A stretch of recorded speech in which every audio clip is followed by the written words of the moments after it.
Gümüştekin Bey'e bu meşakkatli vazifeyi tebliğ etmek isterim.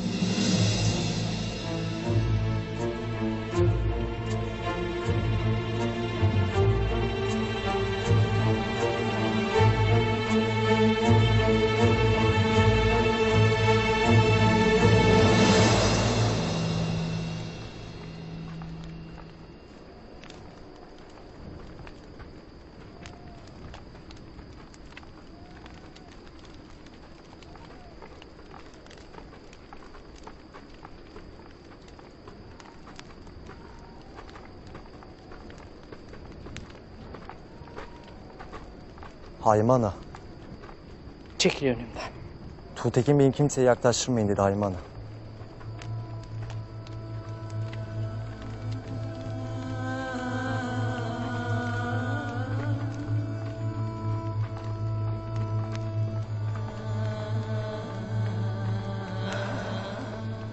Ana, Banu Çiçek'i vurmuşlar ha. Metanetli ol Doğan. Her birimize ne olacak kim bilir. Allah büyüktür.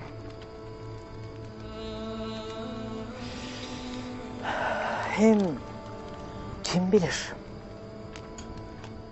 Belki de yarasını saran biri çıkmıştır karşısına.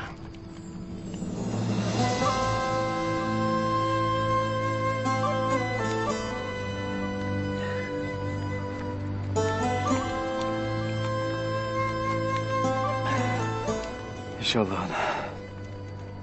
Allah senden razı olsun. Ertuğrul Bey'im Halime Sultan için nelere katlandı. Şimdi daha iyi bildim. Sevda için her şeye değermiş. Gün ola, hayrola Doğan Alp.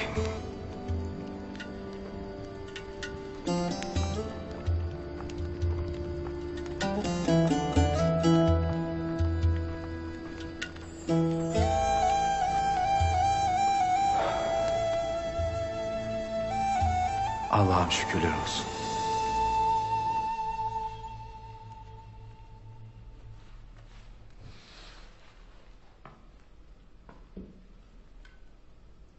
Bir olmanın, diri olmanın en güzel misali karşımızdadır.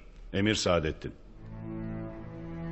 Kayılar ve Dodurgalılar kendi başlarına büyük bir güçken şimdi daha büyük bir güç oldular. Doğru der. Doğru der Avşar Bey'im. Doğru der Avşar Bey. Avşar Bey Ömer'in söyledikleri icraatımın doğruluğunu tasdik etti.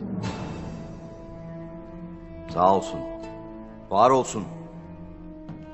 Böylesine mühim bir vazife için devlet adabı bilen, Konya'dan başımız her dara düştüğünde yardımını eksik etmeyen Gümüştekin Bey doğru seçimdir. Kendisinin obamın kıymetli bir bey olması da beni ayrıca mutlu etmiştir. Eyvallah Tuğtekin Bey'im. Eyvallah. Söz almak isterim Emir Saadettin.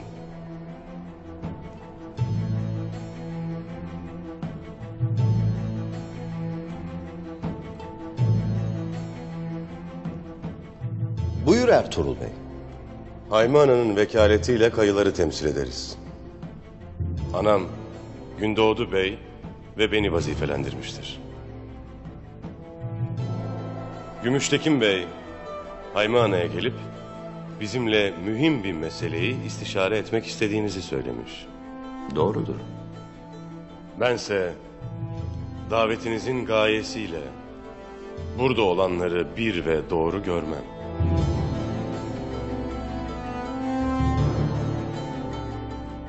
Siz bizlerle istişare etmeye değil, emrivaki yapmaya gelmişsiniz. Sen ne dersin Ertuğrul Bey? Ne dediğinin farkında mısın? Duyuyor musunuz? Ne emrik vakisi? Sen ne dersin Ertuğrul Bey? Sen ne dediğini bilir misin? Yiğit Ertuğrul Bey.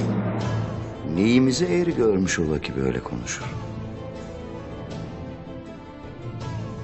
Noyan iti infaz edilirken Gündoğdu abimin gölgesinden çekip alınmasını nasıl eğri gördüysem bunu da öyle eğri görürüm. Emir Saadettin.